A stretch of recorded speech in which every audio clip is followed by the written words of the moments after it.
You're listening to Business Talk Radio, where we take business to the next level.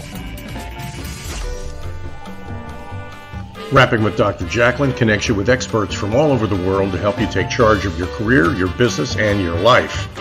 Rap along with us. Visit drjacalyn.com to learn how to become a guest or a sponsor. And now, the doctor is in.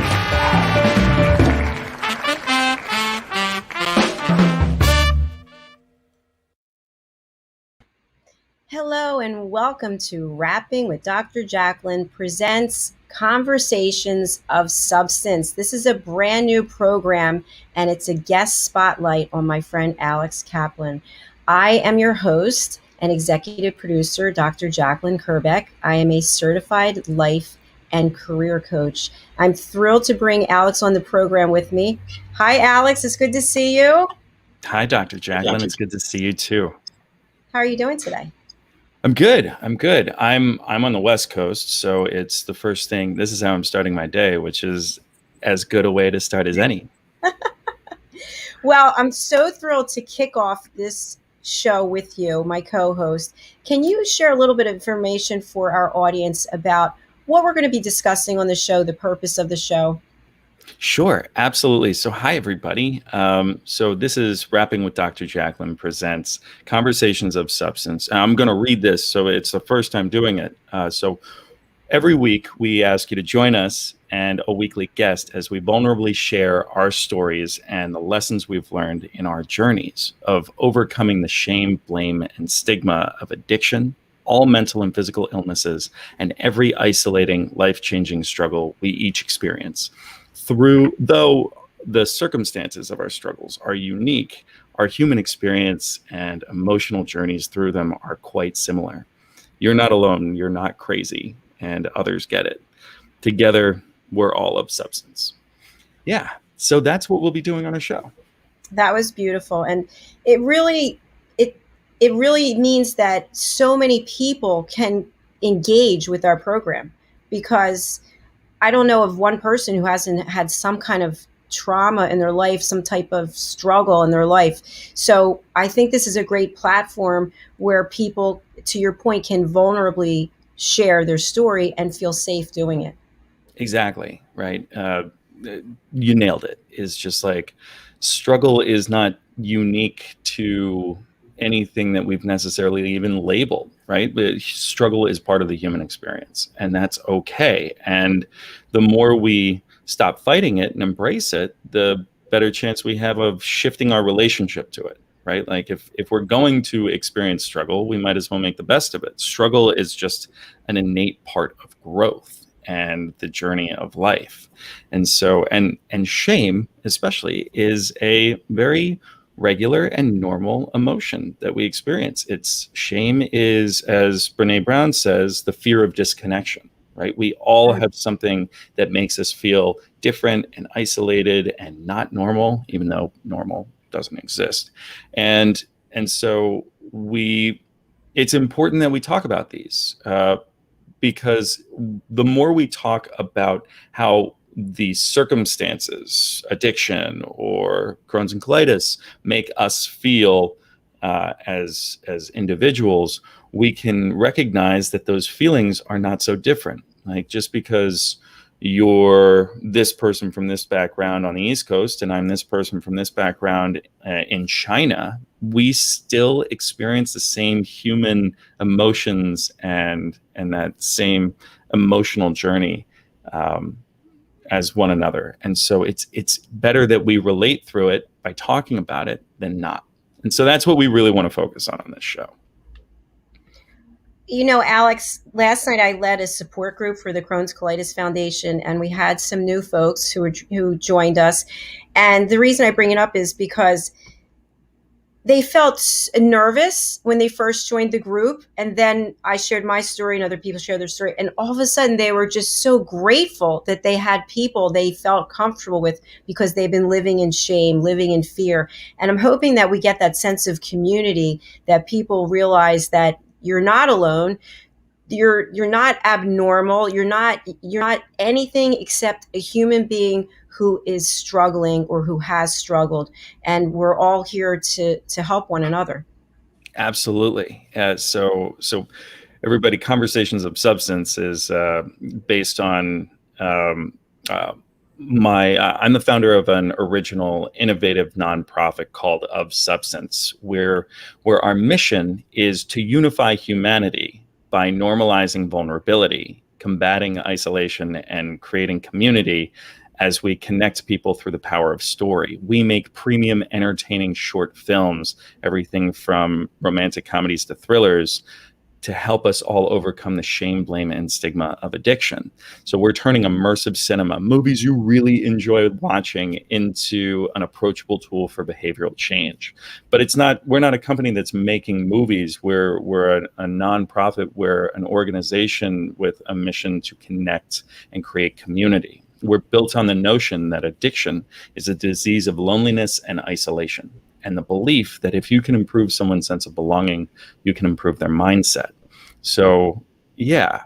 But that's not unique to addiction. Just like we've been talking about, it's just like I am sober. I needed to get sober, and I'm very lucky I got out when I did, and I survived. But my human experience with regard to addiction, overcoming it, is globally is universally relatable, right? I had something that made me feel like I was in a deep dark well, and I had no hope, and I didn't know how to get out, and it just perpetuated, and I just kept digging that hole deeper instead of climbing out. And so in my own journey of getting sober, I learned that it wasn't about not falling down. It was all about learning to pick myself up better and better each time. And this is the life lesson of all life lessons. And so on this show, what we hope to do is we're looking to bring different people on who have struggled with different things, but have learned those little life lessons that are applicable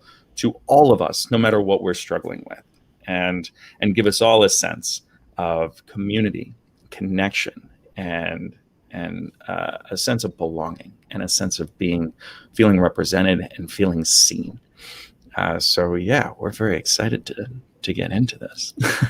Yeah, and thank you for your transparency about your journey and where you are today, and how you're giving back, and now you're giving people an opportunity to share their story, which I think is great. I'm so happy to collaborate with you on this. Me too.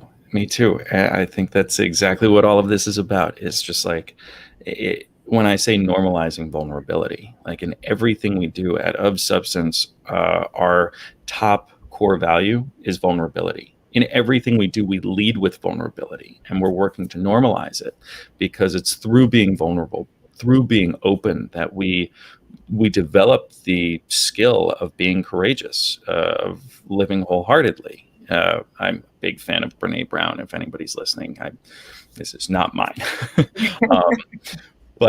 But that's what we hope to do here, is just like, as we bring on guests, we ask that people are as open as possible, because we believe in the power of being open, the power of vulnerability. James Joyce said that in the particular lies the universal. And so what that means to me is the more honest, the more authentic, the more genuine you are about the things that you feel, believe, and think, the more surprised you'll be that the majority of people actually identify with that and relate. So why not do it all the time? There's definitely power to it. So we don't have a guest today, this being our first show. And what I was thinking was that, like, we've come together, Dr. Jacalyn and I, we met and we connected immediately, because we've both overcome our own struggles, and we're both pretty open about it. And we thought that we should lead by example, and maybe take you through the things that we've experienced, and the things that felt tough, and the things we've learned from going through that and overcoming that, to see if anything that we've learned can help you through what you're going through right now.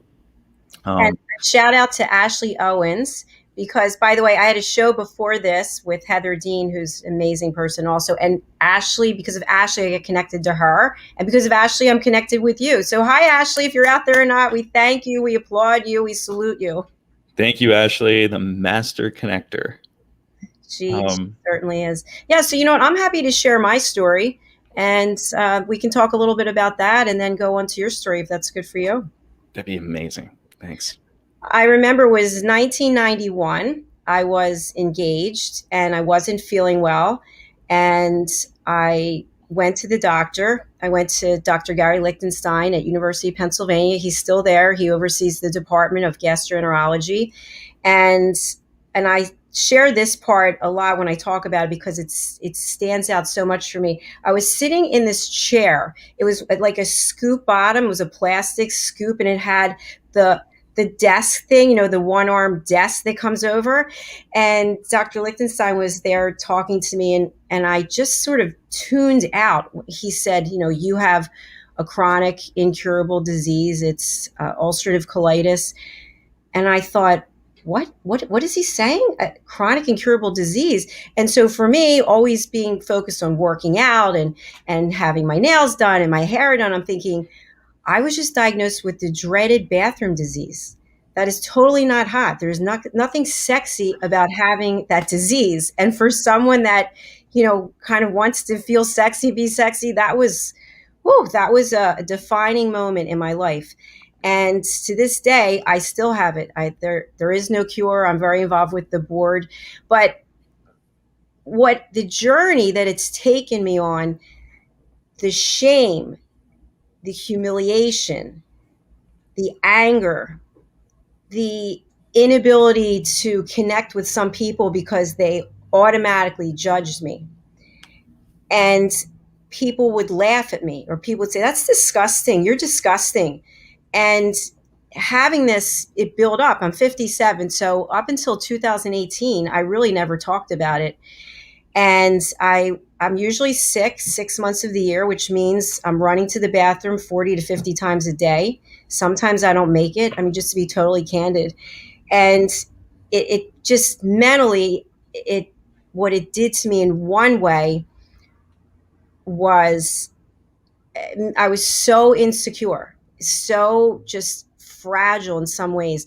But on the other side, it just made me driven and determined. And I'd always have these two voices, you know, you're dirty and disgusting, or you're powerful and you're strong. So I chose to take the dirty, disgusting and put it away and not really deal with it, and then just have the strong. So a good friend of mine introduced me to someone from the Crohn's Colitis Foundation, Michael Traeger, who was the president at the time. And I remember I met him in Ardmore at the Iron Hill Brewery. And just to go there, it was like 2 days of not eating anything, not drinking anything. And I sat down. I was very nervous. And, you know, I always know where all the bathrooms are anywhere I go. And I just said, listen, I'm going to be honest with you. I can't eat anything. I can't drink anything. And I may literally be running out of here and I'm not coming back. And he said, it's okay. You know, I understand. I'm a patient. And I thought, what? Oh my gosh. Like, someone understands what it is I'm going through. And so from there, I got very involved in the Crohn's Colitis Foundation. And now I run support groups. I'm on the board. I do 3 or 4 events that we have every year. And I talk about this. But Alex, when I tell you, there are people who still tell me that is disgusting. Why don't you just take some Pepto-Bismol? I don't want to hear about that. Friends that I've had over the years I'm at the point where, listen, this is who I am. You know, this is how it is. And before COVID, I might say to someone, listen, I can meet you for dinner, but I might not be able to stay. I might be running to the bathroom. I might be in mid-sentence and just fleeing to the bathroom. So that's just how it is. I have a little kit that I carry with me with peppermint oil. It's essential oils and change of clothing. And that's how I live my life. And I don't let it define me, but I don't have that humiliation, that shame, that you're not worthy, you're not good enough. That's gone. It's out the door. But it took a long time to get here, and I didn't get here by myself. So that's what I'm hoping, that you and I can help other people realize maybe you're struggling with something you don't have to struggle. You may still have whatever the situation is, the illness, but you don't have to have those feelings locked up where you don't feel good about yourself. What are your So thoughts? when were you diagnosed? 1991. Okay. That's so for almost 30 years, for about 25 to 30 years, you didn't talk about this. I didn't talk about it. And when I tell you, I was in the corporate world for all that time, I would be on sales calls and I would be holding on to the handles of the chair or holding on to the table because I started out, I had 5 inches of bleeding ulcers. That's when I was diagnosed. Now I have 16 inches of bleeding ulcers. So what happens is whether you're eating, you're not eating, they start to bleed, and the pain, it's like someone has taken a knife and stuck it in your side. And then you start, because you are in pain and maybe you're with somebody else, you start getting nervous, you start sweating, and then your mind starts going in 100 different directions. And it's the anxiety. It's so many things that are not healthy. So I would be on sales calls and I'd be holding onto the table like, please God, let the pain go away, while I'm still trying to have a conversation with the CEO and not let him know or her know. And now I just tell people, hey, guess what? I have this and I might have to run and go to the restroom while we're having a conversation. Sorry. That's incredible. I thank you for sharing so openly.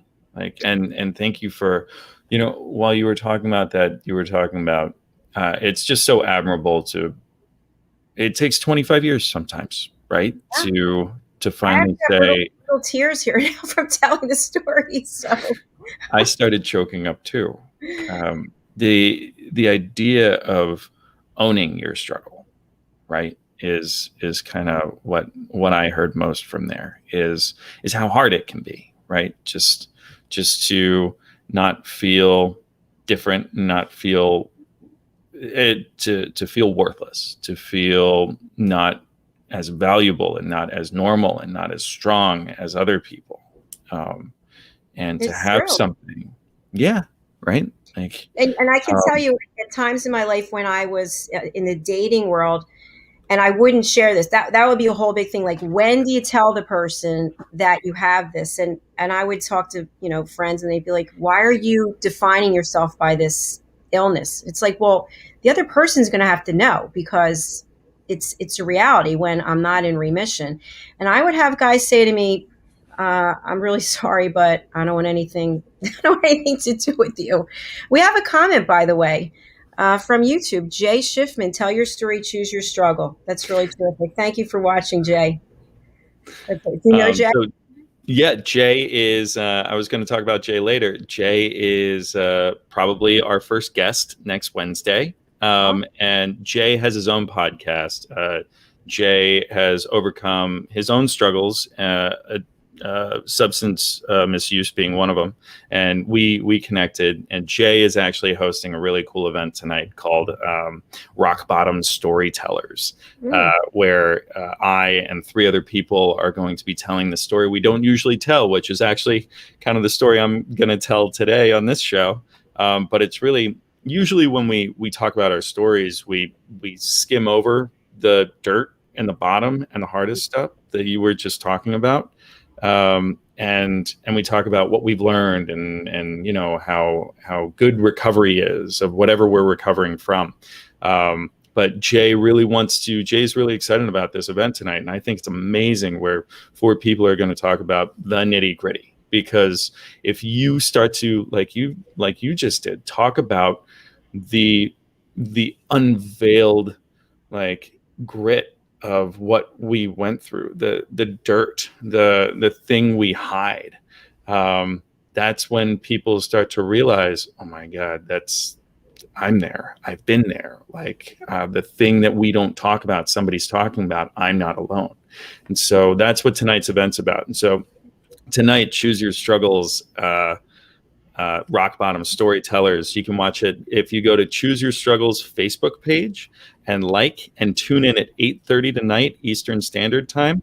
You'll get to join the event. We'd love to have you there. And Jay told me to say that if you come in closer to 10 after 9, you'll get to hear, quote, the Sweet Robin song of Alex Kaplan. He's always flirting with me. I like it. And, I like the title, Choose Your Struggle, because if you think about it, Alex, okay, so in my story, my struggle was with and is with an incurable disease that's frankly disgusting. But I also have a struggle of how I feel about having that. And so it's like two struggles back and forth. So when you don't talk about it, when you're not open about it, then you're actually doing yourself a disservice because you're causing yourself further harm and setting yourself back. So I really think it's important, whether people watching right now, listening, they might judge me for what I just said. They might say, wow, that Dr. Jacalyn, she's disgusting. But so be it. This is the journey that I have, and this is where I am. But like, people saying like, oh, that Dr. Jacalyn, that's disgusting. That's not about you. Like that's not about, and it's so funny. You say, you always talk about this as just like, this is disgusting. And it is disgusting is how you talk about it. And I own, like, I am an addict, like, and that's becoming, something that we're trying to work away from is terminology and language. And so the term addict, we're progressively trying to move away from because of the connotations it has. But, as you say, like, it took you a long time to just be okay with an idea of something that you do being disgusting. And it took me a long time to be okay with saying, I am an addict. And it's not that, like, the thing is, like, these labels, these connotations, we look in the mirror through society's eyes. And we see an addict, a junkie, a cokehead. We see somebody who is disgusting, and that's something that we all really need to get over. Is just like, you're not disgusting, and what happens to you and what you experience is not disgusting. It's a label. It's something that people have decided to make significant, but we can take away the significance of that. Everything about you is beautiful and human. And you struggle with something that a lot of other people struggle with, and there is nothing wrong with it. And it is wonderful, and it's beautiful, and it's part of the human experience. And, addiction, mental illness, Crohn's and colitis, IBS, cancer, like, it's not, if we decide to be scared of it, if we decide to make it the monster, then we live in fear. Right. But if we decide that, if we realize that we all have something, like, it's just part of being a person, and this is who you are, and that's okay. I'm sorry that you have this physical ailment that you have to manage with daily vigilance and be prepared for. That sucks.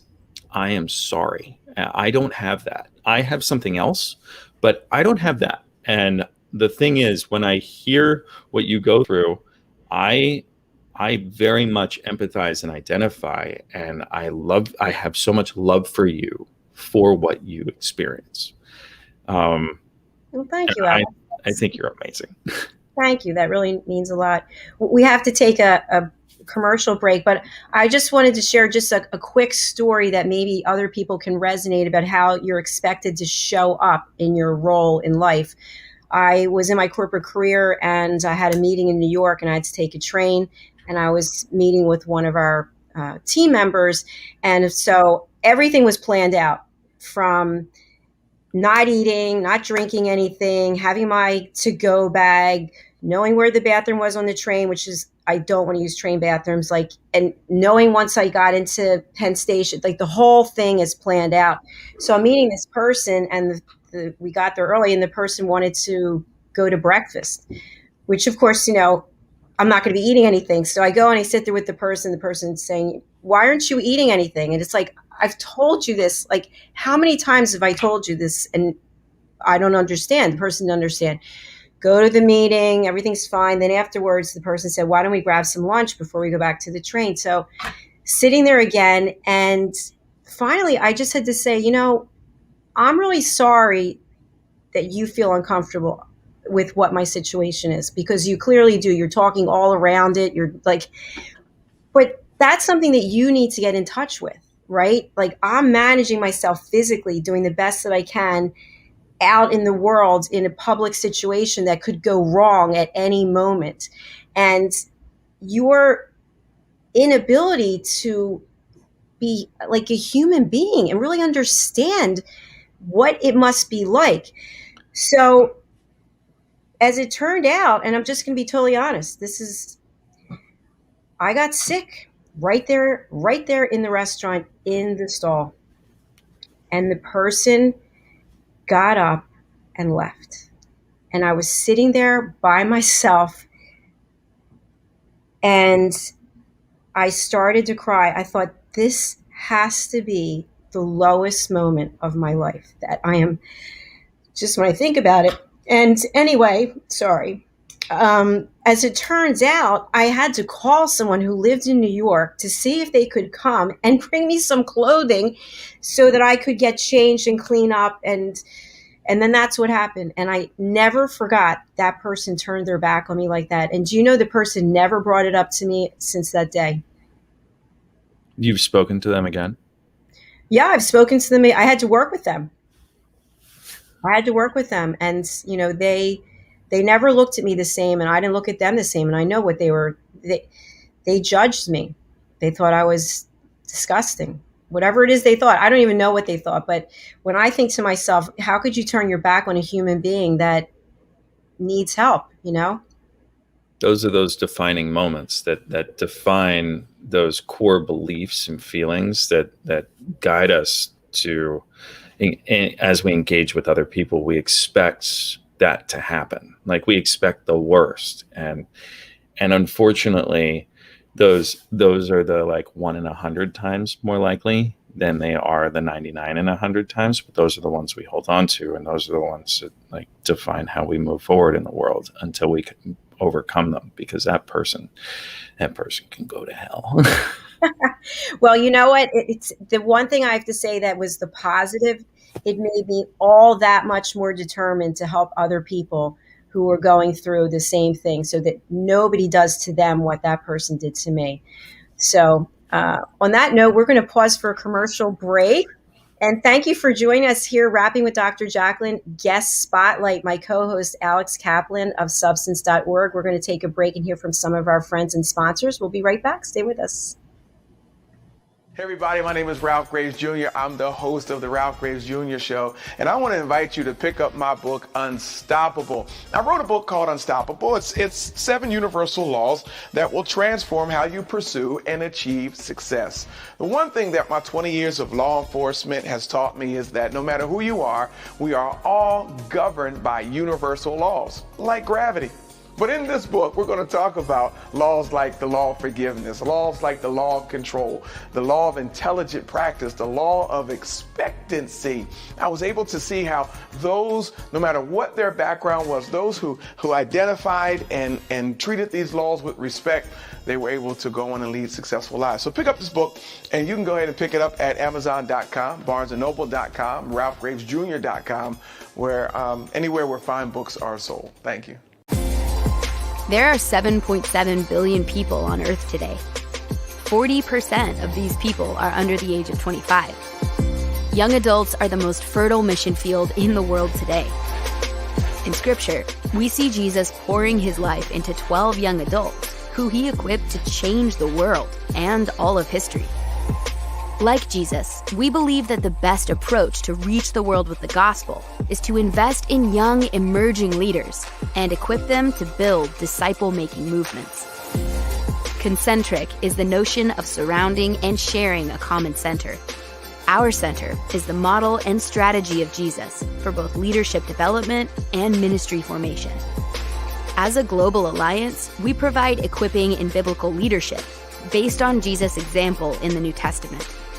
Jesus modeled for us how to make disciples that reproduce. Focusing on leadership development is key to creating movements that spread the gospel and Jesus' disciple-making strategy to young leaders around the globe.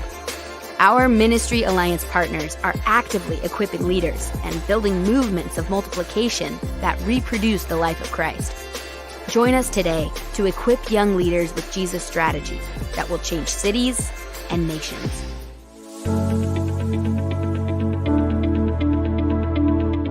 The session that we had with BCAT was really entertaining and enlightening. We were able to put together some very specific steps that we as individuals can take, and it was really fun to all come together and see sort of where we're going as a team and how we can all get there together. We had a tremendous experience with the BCAT partners. One of the challenges that we have as an organization is to make sure that we have the right people in the right chairs doing the right thing. To do that well, you have to have synergy. You can try to dream up ways to make sure that your group does that, or you can rely on experts. We would recommend BCAT partners to anybody who's looking to take their organization to the next level.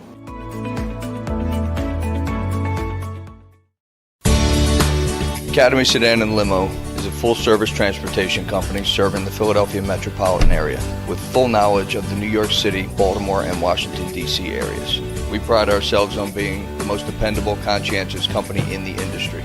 Our always on-time service and dependable pricing make us the company to call for any event or occasion. Our vehicles can accommodate any size party for any occasion. Our vehicles range from four-door sedans to SUVs to minivans to limo buses to full-size tour buses and can accommodate groups of 2 to 100. We offer airport shuttle service or over-the-road service without limitation regarding mileage or time, and no drive is too long or too far. So if you find yourself in need of transportation of any type with any vehicle, give us a call at 610-842-4564 and let us show you what a real transportation company can do for you. Use code ACADEMY2020 to receive 20% off your first 3 rides, including parking and tolls.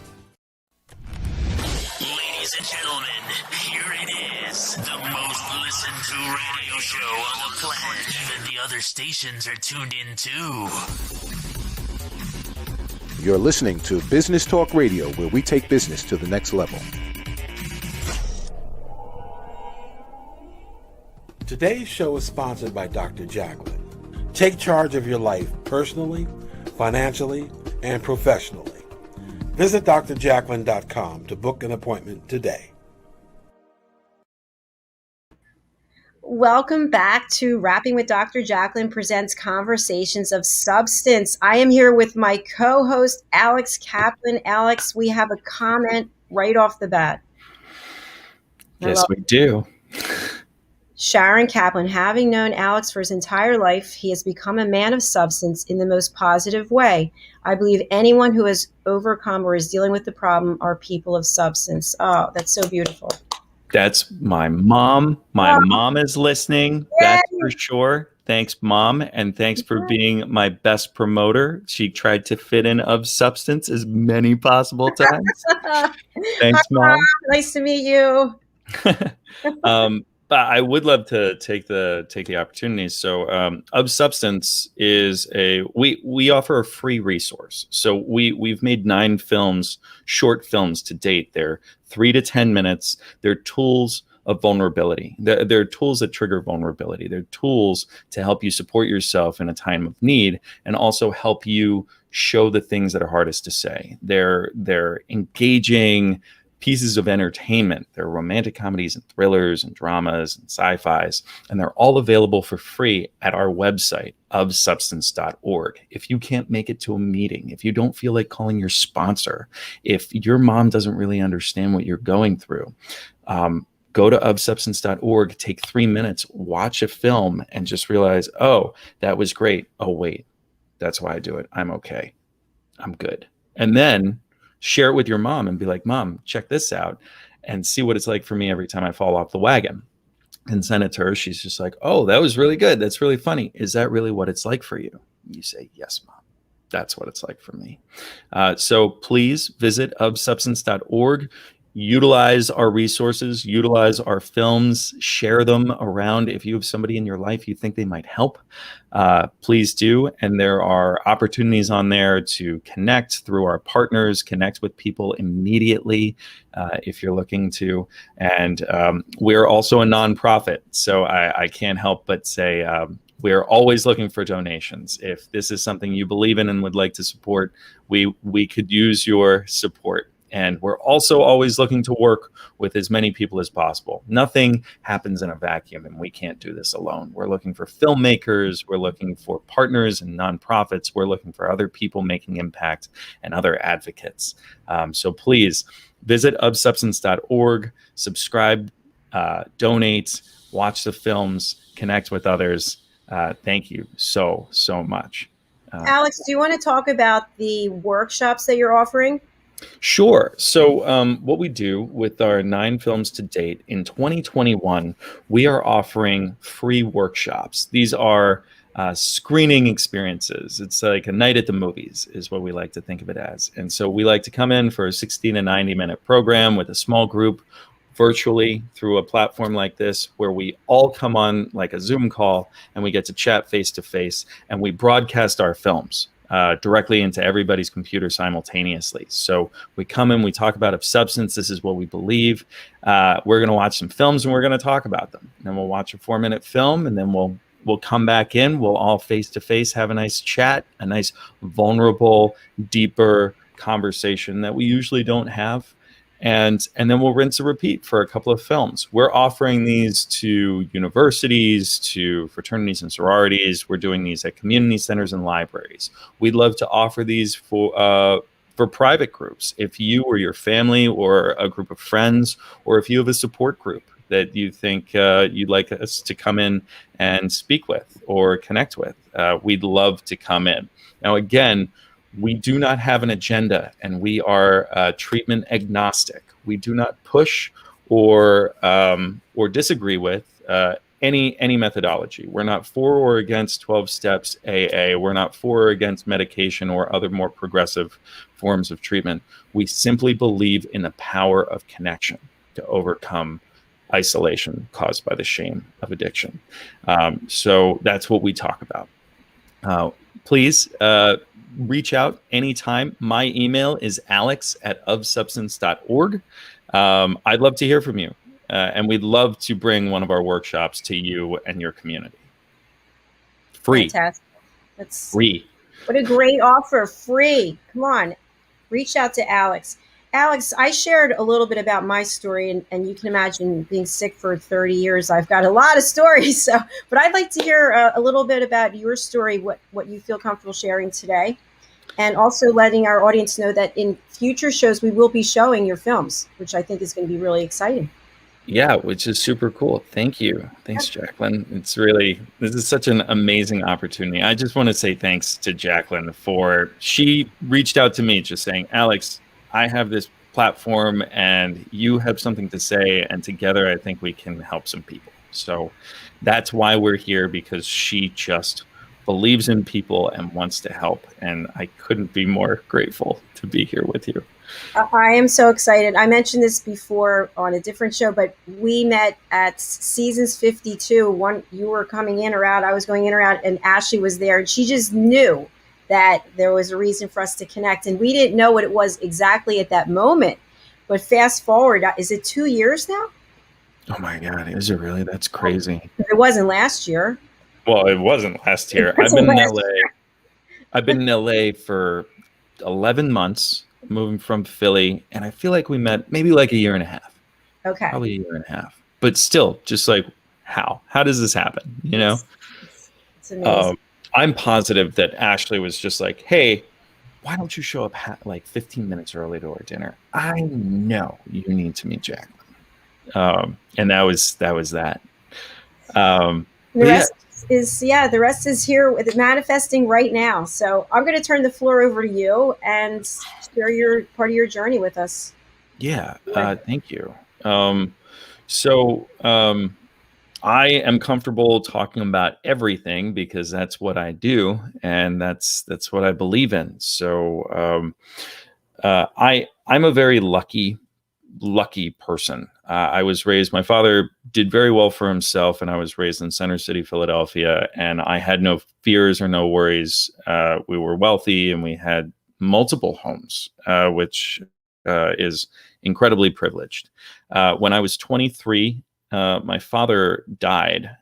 He was sick, And he had a business that he was working on for all the years that he was most sick, from 2001 to 2009. And things just happened. It was a contract with the government that got put on hold because of 9/11. And unfortunately, as he kept putting money into the company to keep it going, we didn't know that there was no more money in the company, and he had to pull from our own savings. And so the day he died, I give the eulogy as a 23-year-old. And that night, I'm Jewish, at Shiva, a family friend brings us into my parents' room and lets us know that we're tens of millions of dollars in debt. And that was scary. Like, everything I knew was taken away. I said goodbye to everything I knew in 12 hours. All of my safety, all of my everything. And this is very privileged trauma, but this is my trauma. This was my abandonment that I experienced. And that's the thing, is just like, no matter who you are, no matter what you've experienced, no matter what you've gone through, like, we all experience a trauma from something, and trauma and struggle is relative, right? Like, this is my world. This is my given circumstances. So this is how much it hurt me. Now, my trauma is not nearly what the majority of people who really experience trauma and struggle that's more systemic deal with. But this is what I went through. And so in my frame of reference, I hurt so much, and I was so scared that I just wanted to disappear. And I started using, I was acting in New York. I was an actor, bartender. So really I was bartending, and I started drinking heavily. It helped me to numb a lot. And then I found cocaine, and I started doing that a lot. And it was fun at first. It was fine. It made me not think about the things that were hurting. And I was doing it with people. I was drinking with people, and I was going out, and I was like having a night in New York, doing drugs, doing this sexy thing with people. But it got to a point where I was out with people who drank a lot, and I would say I have to go to the bathroom to go to the bar, and quickly, shyly, or slyly order 3 more shots of tequila and down them in 10 seconds, because I needed more than the whole group of big drinkers were having, and I didn't want any judgment. And so that's when it started to get bad. Like, I started to realize I was hiding it pretty bad. I got to a point where I was doing 2 8 balls of cocaine a day for 5 days straight without sleep, locked in my apartment with the windows shaded, hiding knives in the couch, because I really thought that the government was going to catch me and the ninjas were going to break in. Like, I was paranoid. I was crazy. I had lost it. And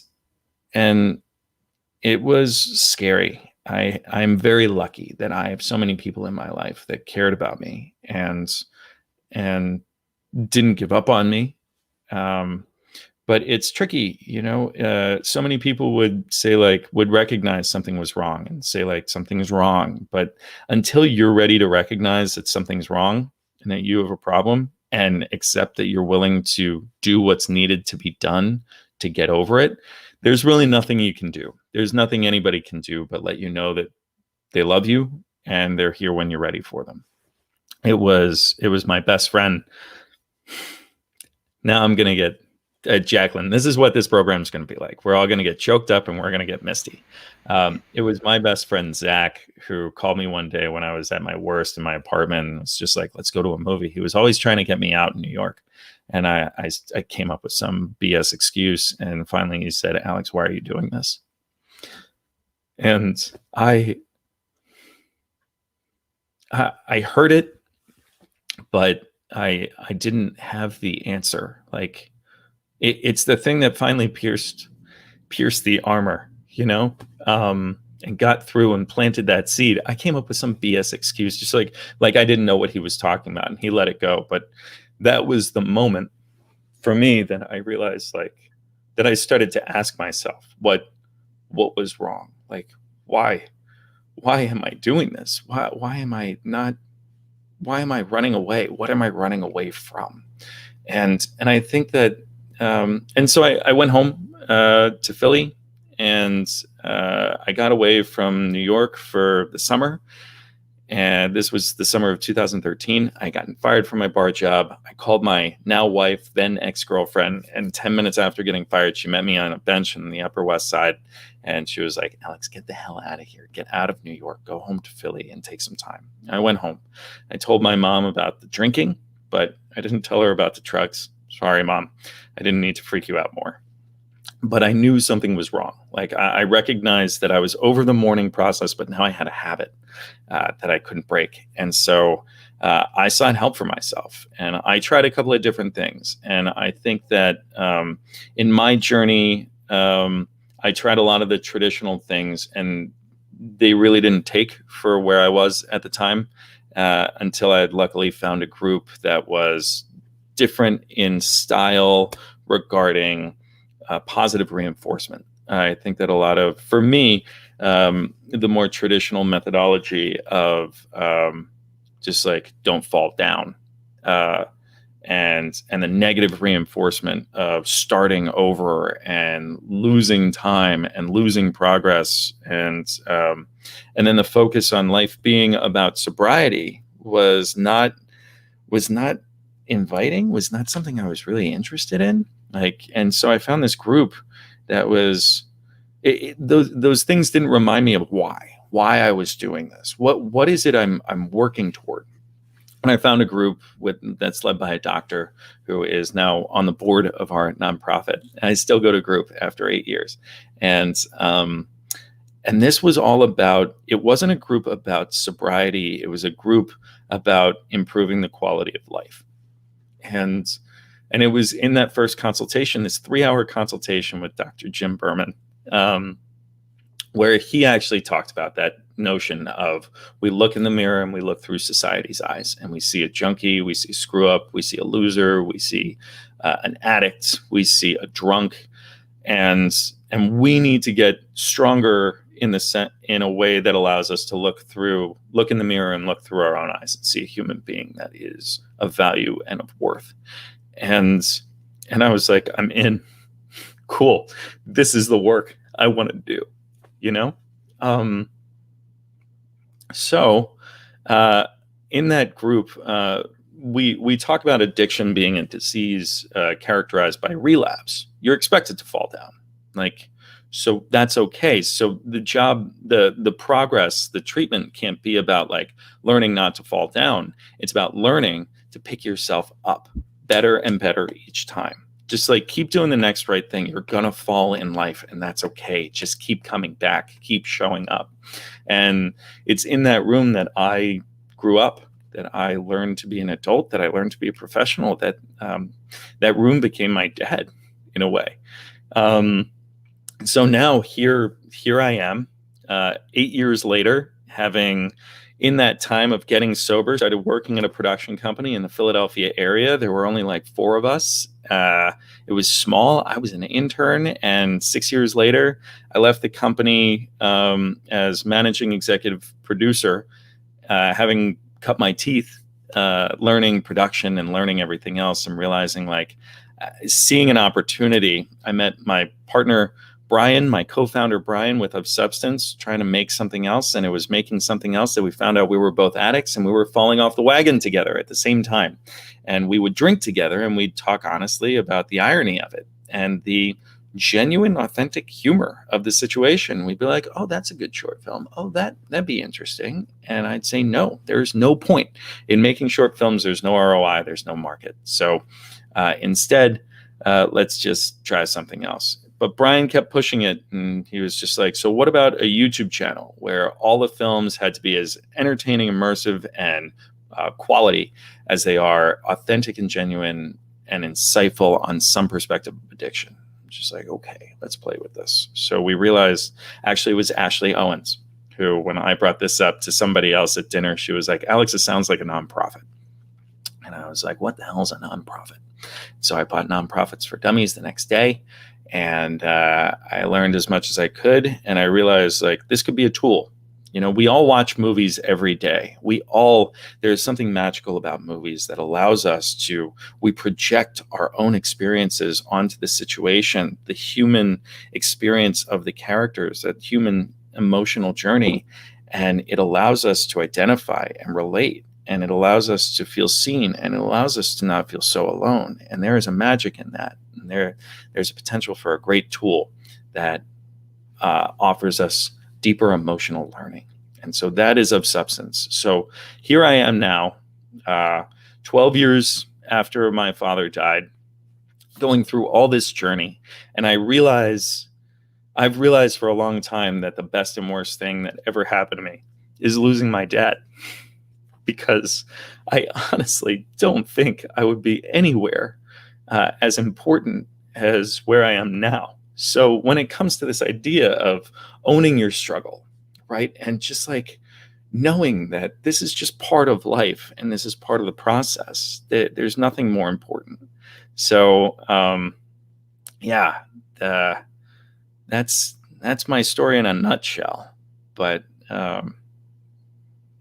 yeah. Wow, Alex, I just had to bring your mom's comment back up again, but that was just so much. I just was envisioning you the whole time, what you were doing, how you must have been feeling. I can't even imagine. And the man you are today, the person who's here helping people all the time. So thank you for sharing your story. Thank you for being vulnerable. Thank you for having such a wonderful mother. Thanks, Mom. Thank you, Jacalyn. Something that you said that really resonated with me, you were talking about the feelings that you had and how you would drink more, do drugs, and suppress that, right? And I've done that with food. And I didn't realize it until recently. So I have a coach, and she would say to me, what have you been eating? Oh, I'm eating pizza, I'm eating candy. She said, do you realize you're literally killing yourself? Like, why are you doing that? And I realized because I didn't like myself. So I thought, why not punish myself by eating food that's going to make me sick so I can run to the bathroom? So the cycle. And I actually didn't even realize I was doing that to myself. So oh my God. You had your moment of awakening, and you look back on it now. Yeah, no, you're totally right. But it's funny. Something I learned this year during COVID, during quarantine, like I was doing the same thing. I use food. I use it as an escape.